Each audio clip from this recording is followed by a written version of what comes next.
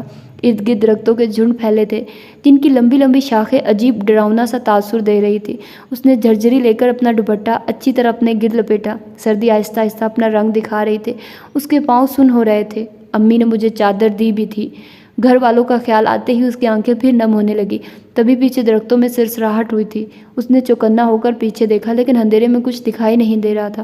وہ جلدی سے کار کا دروازہ بند کر کے بیٹھ گئی اور ڈور لاک کر لیا۔ اسے وہاں بیٹھے ہوئے 5 منٹ سے زیادہ ہو گئے تھے۔ اسے جتنی صورتیں آیت یاد تھی وہ پڑھ رہی تھی، لیکن باوجود کوشش کے وہ اپنے ڈر سے نجات حاصل نہیں کر سکی تھی۔ جس انسپیکٹر نے اسے لینے آنا تھا وہ ابھی نہیں آیا تھا، اور جانے کب تک وہ آتا، اور آتا بھی کہ نہیں، جبکہ وہ جانتی تھی کہ وہ بابر نامی گھنڈا یہیں کہیں ہے۔ اگر وہ دوبارہ آ گیا تو وہ کیا کرے گی، اور اس کی بری نیت سے بھی وہ اچھی طرح آگاہ تھی۔ اسے ایک پل لگا تھا فیصلہ کرنے میں۔ اس نے گاڑی کا دروازہ کھولا اور بھاگنا شروع کر دیا تھا۔ اپنے پیچھے تیز قدموں کی آواز سن کر وہ تینوں تیزی سے مڑے تھے، آنے والے کو دیکھ کر۔ جہاں ان تینوں کے چہروں پر حیرت آئی تھی، وہیں ان تینوں کو اپنی طرف گن تانتے دیکھ کر تہذیب کے منہ سے چینخ نکلی تھی۔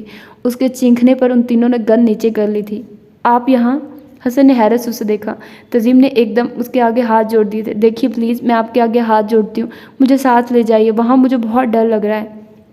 کہتے ہوئے وہ رو پڑی تھی۔ بے حال ہوتے ہاتھ جوڑے وہ واقعی قابل رحم لگ رہی تھی۔ اس کی حالت دیکھ کر وہ تینوں خاموش ہو گئے تھے۔ ان کی خاموشی پر تہذیب نے سر اٹھا کر انہیں دیکھا، لیکن اتنے اندھیرے میں وہ ان کے تاثرات جاننے سے قاصر تھی۔ پلیز، وہ دوبارہ بولی تو داؤد نے اپنا رخ موڑ لیا۔ ٹھیک ہے، آپ چلیں ہمارے ساتھ۔ حسن کے کہنے پر داؤد غصے سے اس کی طرف مڑا۔ داؤد پلیز، اس طرح سنسان راستے پر ہم اکیلی لڑکیوں کو کیسے چھوڑ سکتے ہیں؟ اگر کچھ برا ہو گیا تو کون ذمہ دار ہوگا؟ حسن سر ٹھیک کہہ رہے ہیں، وہاں اکیلے رہنے سے بہتر ہے یہ ہمارے ساتھ چلیں، پتہ نہیں ہمیں کتنی دیر لگتی ہے۔ کاشف کی بات پر داؤد نے حیرت سے اسے دیکھا۔ جو ان کو وہ جانتا تھا لڑکیوں کے معاملے میں ان کے جذبات ایسے ہی تھے، لیکن کاشف، اس نے بیزاری سے اس لڑکی کی طرف دیکھا جو سر جھکائے رونے میں مصروف تھی۔ اس کی قابل رحم حالت نے سب کے ووٹ اس کی طرف منتقل کر دیے تھے۔ ہمیں ان لوگوں کو ڈھونڈنے میں صبح بھی ہو سکتی ہے، اور یہ بھی نہیں پتہ وہ کل بھی ملتے ہیں یا نہیں، تو کیا کل تک یہ ہمارے ساتھ اس جنگل ٹائپ جگہ پر بھٹکتی رہے گی؟ داؤد نے ارد گرد پھیلے درختوں کی طرف اشارہ کر کے کہا۔ اس کی بات پر وہ دونوں ایک بار پھر چپ کر گئے تھے۔ میں آپ کو بالکل تنگ نہیں کروں گی، پلیز، تہذیب نے سامنے کھڑے داؤد سے کہا، کیونکہ اتنی دیر میں اسے اندازہ ہو گیا تھا وہ ان کا سینئر ہے، وہ اس کا آرڈر مانتے ہیں، اور وہیں اس کو ساتھ لے جانے کو تیار نہیں، لیکن وہاں اکیلے رہنے سے بہتر تھا وہ ان تینوں کے ساتھ رہے۔ اگرچہ وہ تینوں بھی مرد تھے، لیکن اس کا دل کہہ رہا تھا وہ تینوں مختلف تھے، ان کے ساتھ وہ محفوظ رہے گی۔ اس کے سوا اس کے پاس کوئی آپشن بھی نہیں تھا، سو وہ اللہ کے سہارے ان پر یقین کرنے کے لیے مجبور تھی۔ داؤد نے کچھ کہے بغیر قدم آگے بڑھا دیے۔ اس کے آگے بڑھتے ہی وہ دونوں بھی اس کے پیچھے چل پڑے تو وہ بھی سر جھکائے خاموشی سے ان کے پیچھے چلنے لگے۔ انہیں چلتے ہوئے کافی دیر ہو گئی تھی۔ تہذیب نے پھولی سانسوں کے ساتھ ان تینوں کو دیکھا جو اتنی تیزی سے چل رہے تھے کہ ان کے پیچھے چلنے کے لیے اسے بھاگنا پڑ رہا تھا۔ کچھ اندھیرا، کچھ اونچا نیچا راستہ، ذرا سی بے احتیاطی سے وہ گر بھی سکتی تھی۔ اتنی سردی میں لمبی ہیل کے ساتھ مسلسل چلنے سے اس کی جان نکل رہی تھی۔ تبھی ان تینوں میں سے کسی ایک کے موبائل کی بب بجی تھی۔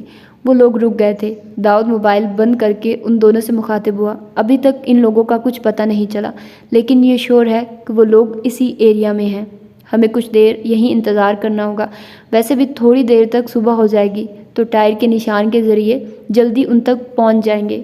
داؤد نے درخت کے ساتھ لٹکی ٹیک لگا لی، شاید وہ خود بھی تھک گیا تھا۔ تہذیب نے بے اختیار اللہ کا شکر ادا کیا، کم از کم تھوڑی دیر بیٹھنا تو نصیب ہوا تھا، ورنہ اسے لگ رہا تھا اس جنگل میں چل چل کر یہیں اس کی روح پرواز کر جائے گی۔ وہ ان تینوں سے کچھ فاصلے پر درخت کے ساتھ ٹیک لگا کر بیٹھ گئی تھی۔ وہ تینوں ان لوگوں کو ڈسکس کر رہے تھے۔ ان تینوں نے ایک دفعہ بھی نہیں دیکھا تھا کہ وہ ان کے ساتھ موجود ہے بھی یا نہیں۔ اس نے سر اٹھا کر گہرے اندھیرے کو دیکھا۔ صبح کب ہوگی؟ اگر ان لوگوں کے ہاتھ میں ٹارچ نہ ہوتی تو اتنے گہرے اندھیرے میں وہ ویسے ہی خوف سے فوت ہو جاتی۔ ٹارچ کی روشنی اور ان لوگوں کی آوازیں اسے حوصلہ دے رہی تھی۔ اپنے پاؤں میں اسے شدید درد محسوس ہو رہا تھا۔ اس نے جوتی کے اسٹریپ کھول کر جوتی اتار دی اور دونوں ہاتھوں سے اپنے پیر دبانے لگی۔ آہستہ آہستہ اس کی آنکھیں بند ہونے لگی۔ ایک تو صبح وہ جلدی اٹھ گئی تھی، دوسرا سفر کے دوران حالات کی وجہ سے ذہنی اور جسمانی تھکن تھی، اور صبح سے اس نے کچھ کھایا بھی نہیں تھا۔ اب تھکن اور نقاہت کی وجہ سے نیند اس پر حاوی ہو رہی تھی۔ اس نے دونوں بازو اپنی ٹانگوں کے گرد لپیٹ کر سر گھٹنوں پر ٹکا دیا۔ کچھ عجیب سا احساس تھا جس نے اسے آنکھیں کھولنے پر مجبور کیا تھا۔ اس نے بندی بندی نظروں سے سامنے دیکھا جہاں وہ بیٹھے تھے، اور اگلے ہی لمحے اس کی آنکھیں معمول سے زیادہ کھل گئی تھی۔ وہ تیزی سے کھڑی ہوئی۔ اس نے متلاشی نظروں سے چاروں طرف دیکھا۔ وہ اسے کہیں نظر نہیں آئے۔ اس کے سوئے ہوئے حواس ایک دم الرٹ ہوئے تھے۔ اندھیرے میں آنکھیں پھاڑ پھاڑ کر انہیں دیکھنے لگی، پر وہ اسے کہیں نظر نہیں آئے۔ سنیں، آپ لوگ کہاں ہیں؟ بڑی مری ہوئی آواز میں اس نے انہیں آواز دی تھی۔ وہ اسے چھوڑ کر چلے گئے، پہلا خیال اسے یہیں آیا، اور یہی خیال اس کو رلا گیا تھا۔ اس نے ڈبڈبائی نظروں سے چاروں طرف پھیلے اندھیرے کو دیکھا، اور پھر وہ راستے کا تعین کیے بغیر بھاگنے لگی۔ بے خیالی میں جوتی وہیں رہ گئی تھی۔ اب ننگے پاؤں دوڑتے ہوئے طرح طرح کی چیزیں اس کے پاؤں سے ٹکرا رہی تھی۔ تبھی اسے لگا کسی نے اس کا دوپٹہ کھینچا تھا، اور اسے لگا جس چیز سے ڈر کر وہ بھاگ رہی ہے وہ وقت آ گیا۔ اس کے منہ سے نکلنے والی چینخ بے ساختہ تھی۔ موبائل پر میسج ملتے ہی وہ تینوں تیزی سے آگے بڑھے تھے۔ انہیں یاد ہی نہیں رہا وہ لڑکی بھی ان کے ساتھ ہے۔ وہ تینوں بہت احتیاط کے ساتھ آگے بڑھ رہے تھے، کیونکہ کسی وقت بھی کچھ بھی ہو سکتا تھا۔ آگے جھاڑیوں میں انہیں ہلچل کا احساس ہوا تھا۔ داؤد نے حسن کو اشارہ کیا۔ ابھی وہ 2 قدم ہی بڑھے تھے جب انہوں نے نسوانی چینخ کی آواز سنی تھی۔ ان تینوں نے چونک کر ایک دوسرے کو دیکھا۔ ایک ہی خیال ان تینوں کے ذہن میں آیا تھا کہ وہ لڑکی ان کے ہتھے چڑھ گئی ہے۔ کاشف کو وہیں رکنے کا کہہ کر وہ دونوں اس سمت میں بھاگے تھے جہاں وہ موجود تھی۔ اس کا دوپٹہ جھاڑیوں میں اٹکا تھا، لیکن وہ اس وقت اتنا ڈری ہوئی تھی کہ اس نے مڑ کر نہیں دیکھا، اور دوپٹہ وہیں چھوڑ کر بھاگی تھی۔ تیزی سے بھاگتے ہوئے وہ بری طرح کسی سے ٹکرائی تھی۔ ٹکر اتنی شدید تھی کہ زمین و آسمان اس کے سامنے گھوم گئے تھے۔ اس نے سر تھام کر نظریں اٹھائی۔ داؤد اسے خون خوار نظروں سے گھور رہا تھا۔ کیا ہوا؟ آپ چینخی کیوں تھی؟ حسن کے سوال پر اس نے خشک ہونٹوں پر زبان پھیری۔ وہ میں ڈر گئی تھی، اس نے سر جھکا کر شرمندگی سے کہا۔ ایڈیٹ، نان سینس، میں نے پہلے ہی کہا تھا اس لڑکی کو ساتھ مت لو، لیکن تمہیں ہی شوق تھا۔ اب بھگتو اس بے وقوف لڑکی کی چینخ کی وجہ سے۔ نہ ہم واپس آتے، نہ وہ ہمارے ہاتھ سے نکلتے۔ اب پتہ نہیں کب تک یہاں خوار ہونا پڑے گا۔ آخر میں وہ بڑبڑایا۔ سر، وہاں تو وہ لوگ نہیں ملے، لیکن اطلاع ملی ہے کہ وہ یہیں کہیں ہیں۔ ان کے آس پاس ہونے کا سن کر تہذیب کے رونگٹے کھڑے ہو گئے تھے۔ حسن، ہمیں ان لوگوں کو زیادہ ایزی نہیں لینا چاہیے۔ ان لوگوں سے کچھ بھی توقع کی جا سکتی ہے۔ اگر ہمیں انہیں گرفتار کرنے میں زیادہ دیر ہو گئی تو مجبوراً اس لڑکی کے پیرنٹس کو ان کے مطالبات ماننے ہوں گے، اور اگر وہ ایسا نہیں کرتے تو اس صورت میں بچی کو مارنا ان کے لیے مشکل کام نہیں۔ داؤد کے کہنے پر تہذیب کی نظروں میں سونیا کی شکل گھومنے لگی۔ اس نے سر اٹھا کر آسمان کی طرف دیکھا۔ ہلکی ہلکی روشنی پھیل رہی تھی۔ پھر اس نے دوبارہ نظریں ان تینوں پر ٹکا دی جو اس سے کچھ فاصلے پر ڈسکشن میں مصروف تھے۔ دن کی پھیلتی روشنی میں ان کے چہرے جو اب واضح طور پر دیکھ سکتی تھی۔ تہذیب کی نظریں داؤد پر ٹھہر گئی۔ وہ ان تینوں میں سب سے لمبا تھا، جبکہ اس کے نقوش پر کشش تھے۔ اس کی باروب شخصیت اسے سب سے نمایاں کرتی تھی۔ جب وہ بڑے غور سے اس کا جائزہ لینے میں مصروف تھی، تبھی داؤد نے بھی اس کی طرف دیکھا تھا۔ اس کا چلتا منہ ایک پل کے لیے رکا تھا۔ تہذیب نے جلدی سے نظریں اس سے ہٹا کر سامنے درخت پر ٹکا دی۔ پتہ نہیں خود کو سمجھتا کیا ہے، کبھی عام حالات میں ملا ہوتا تو اس کی طبیعت ٹھکانے لگا دیتی۔ جنگلی لڑکیوں سے بات کرنے کی تمیز ہی نہیں۔ دل میں اسے اچھی طرح کوسنے کے بعد اس نے دوبارہ ترچھی نظروں سے انہیں دیکھا اور پھر اسے جھٹکا لگا تھا۔ اس نے پوری آنکھیں کھول کر دیکھا، وہ تینوں آگے جا رہے تھے۔ وہ ان کے پیچھے بھاگی، اس کا پاؤں کسی چیز سے ٹکرایا تھا۔ اچانک اس کے منہ سے زوردار چینخ نکلی تھی۔ وہ پاؤں پکڑ کر وہیں بیٹھ گئی۔ بھاری قدموں کی آواز پر اس نے سر اٹھا کر دیکھا۔ داؤد اس کی طرف آ رہا تھا۔ قریب آنے پر داؤد نے کھینچ کر ایک تھپڑ اس کے منہ پر دے مارا تھا۔ تھپڑ اتنا زوردار تھا کہ وہ بیٹھے سے اوندھے منہ زمین پر گری۔ کوئی پتھر بڑی زور سے اس کے ماتھے پر لگا تھا۔ ابھی وہ سنبھل بھی نہیں پائی تھی کہ اس نے بازو سے پکڑ کر اس کا رخ اپنی طرف کیا۔ میں نے تمہیں منع کیا تھا نا کہ اب تمہاری آواز نہ آئے۔ اگر تمہیں اتنا ہی ڈر لگتا ہے تو گھر سے باہر نکلنے کی کیا ضرورت تھی؟ زہر لگتی ہیں مجھے تم جیسی لڑکیاں۔ تہذیب شوق کی کیفیت میں اپنے قریب کھڑے داؤد کو دیکھ رہی تھی۔ وہ درد، تھپڑ، حتیٰ کہ رونا بھول گئی تھی۔ اب اگر تم یہاں سے اٹھی یا تمہاری آواز آئی تو یاد رکھنا یہیں دفن کر دوں گا۔ وہ سختی سے کہہ کر پلٹ گیا۔ ماتھے پر درد محسوس کر کے اس نے ہاتھ سے چھوا۔ نمی محسوس کرنے پر جب اس نے ہاتھ دیکھا وہاں خون لگا تھا۔ اس کی آنکھوں سے آنسو بہنے لگے تھے۔ اس نے بائیں گال پر اپنا ہاتھ رکھ کر جلن کے احساس کو کم کرنے کی کوشش کی تھی۔ تب بھی اس کی نظر پاؤں پر پڑی جو لہو لہان تھا۔ کوئی چیز پاؤں میں چبھی تھی، اسی لیے تو وہ چیخی تھی۔ اس نے روتے ہوئے سر گھٹنوں پر ٹکا دیا۔ جتنا وہ کل سے رو رہی تھی اتنا تو وہ ساری زندگی میں نہیں روئی تھی۔ اس کی زندگی میں 3 مرد تھے، اس کے ابو، اس کے چچا اور مانی۔ انہوں نے کبھی اسے ڈانٹا تک نہیں تھا، اور یہ کیسا شخص تھا جو بات بھی ایسے کرتا تھا جیسے انگارے چبا رہا ہو۔ اور یہ تھپڑ! اس کا بایاں گال بری طرح جلنے لگا تھا۔ اچانک فائرنگ کی آواز پر اس نے گھبرا کر سر اٹھایا۔ ڈر کے مارے اس کی جان نکل رہی تھی، لیکن پھر بھی وہ وہاں سے ہلی نہیں تھی۔ داؤد کا خوف اس ڈر پر حاوی آ گیا تھا۔ مسلسل فائرنگ کی آواز پر اس نے دونوں ہاتھ کانوں پر رکھ کر چہرہ گھٹنے میں چھپا لیا۔ کافی دیر گزر گئی تھی، خاموشی بھی چھا گئی تھی۔ بھاگتے قدموں کی آواز اس کے قریب آ کر رک گئی تھی۔ تہذیب نے ڈرتے ڈرتے نظریں اٹھا کر اسے دیکھا۔ جلدی اٹھو، ہمیں چلنا ہے، کہہ کر وہ رکا نہیں تھا۔ چند قدموں پر اسے احساس ہوا کہ وہ اس کے ساتھ نہیں۔ مڑتے ہی اس کی پیشانی پر شکنیں نمودار ہوئی تھی۔ وہ جہاں تھی وہیں بیٹھی تھی۔ تمہیں سنائی نہیں دیا؟ اس کے سر پر آ کر گرجا تھا۔ تہذیب نے بڑی بے بسی سے سامنے کھڑے داؤد کو اور پھر اپنے پاؤں کو دیکھا تھا، اور اس کی نظروں کے تعاقب میں اس کی نظر اس کے زخمی پاؤں پر پڑی تھی۔ وہ گہرا سانس لیتے ہوئے اس کے قریب بیٹھ گیا۔ اس کے قریب بیٹھتے تہذیب نے آنکھیں زور سے بند کر لی اور دوسرے تھپڑ کا انتظار کرنے لگی، اور جب کافی دیر تک کوئی آواز نہیں آئی تو اس نے آنکھیں کھول دی۔ وہ اپنی جیب میں سے کچھ نکالنے میں مصروف تھا۔ اچانک اس نے تہذیب کا پاؤں پکڑ کر اپنے گھٹنے پر رکھ لیا۔ تہذیب درد بھول کر حیرت سے اس کا منہ دیکھنے لگی، جو بہت غور سے زخمی حصے کو دیکھ رہا تھا۔ داؤد نے پاؤں کے اس حصے کو دبایا جہاں سے خون نکل رہا تھا۔ تکلیف پر تہذیب نے بے ساختہ اپنا پاؤں کھینچا تھا۔ داؤد کی نظریں اس کے چہرے کی طرف اٹھی، جہاں رونے کا پروگرام صاف نظر آ رہا تھا۔ کانچ کا ٹکڑا پاؤں میں ہے، میں نکال رہا ہوں، درد ہوگا، آواز نہیں آنی چاہیے، اس نے ساتھ تنبیہ بھی کر دیا۔ تہذیب نے اپنے دونوں ہاتھ سختی سے اپنے ہونٹوں پر رکھ لیے تھے۔ اس نے جھٹکے سے وہ ٹکڑا نکالا تھا۔ تکلیف کا ایک احساس تھا جو اس کے سارے جسم میں سرایت کر گیا تھا، لیکن سامنے بیٹھے شخص کا ڈر اتنا حاوی تھا کہ اس کی آواز اندر ہی دب کے رہ گئی۔ ٹکڑا نکال کر داؤد نے اس کا چہرہ دیکھا، جو دونوں ہاتھ ہونٹوں پر رکھے آنکھیں زور سے نیچے بیٹھی تھی۔ اس کے ہونٹوں پر ایک پل کے لیے مسکراہٹ آئی تھی۔ اس کے پیر پر رومال باندھ کر وہ کھڑا ہو گیا تھا۔ تہذیب نے کھڑے ہونے کی کوشش کی تھی، لیکن زخمی پاؤں پر دباؤ پڑتے ہی درد کی لہر سارے وجود میں سرایت کر گئی۔ داؤد کو اپنی طرف دیکھتا پا کر اس کی گھبراہٹ میں اضافہ ہوا تھا۔ میں سچ کہہ رہی ہوں، میرے پاؤں میں بہت درد ہو رہا ہے، چلا بھی نہیں جا رہا۔ اس کے روحان سے انداز پر داؤد نے غور سے اس کی شکل دیکھی۔ اس کے ماتھے پر زخم تھا، جبکہ بائیں رخسار پر 4 انگلیوں کے نشان کافی واضح تھے۔ رونا بند کرو، تہذیب نے جلدی سے آنسو صاف کیے۔ ہاتھ دو اپنا۔ جی؟ تہذیب نے حیرت سے اسے دیکھا۔ کم سنائی دیتا ہے؟ میں نے کہا ہاتھ دو۔ اس کے زور سے بولنے پر اس نے بے ساختہ انداز اپنا ہاتھ اس کی چوڑی ہتھیلی پر رکھ دیا۔ داؤد نے اسے کھینچ کر کھڑا کیا تھا۔ ابھی وہ ٹھیک طرح سے کھڑی بھی نہیں ہو پائی تھی کہ داؤد نے اپنا دوسرا ہاتھ اس کے کندھے کے گرد پھیلا کر اسے اپنے ساتھ کر کے اپنے سہارے سے چلانا شروع کر دیا۔ یہ سب اتنا اچانک تھا کہ وہ حیرت کے مارے اس کا منہ دیکھنے لگی، لیکن وہ اس کی طرف متوجہ نہیں تھا۔ اپنے گرد پھیلے اس کے بازو کے لمس نے اس کے چہرے کو سرخ کر دیا تھا۔ اس کا سر جھک گیا تھا۔ اس کے موبائل کی بپ بجی تو اس نے تیزی سے اپنا موبائل نکالا، اور اگلے ہی لمحے وہ اس کے گرد پھیلا اپنا دایاں ہاتھ بھی ہٹا چکا تھا، اور وہ جو بالکل اس کے سہارے پر تھی توازن برقرار نہ رہنے پر نیچے جا گری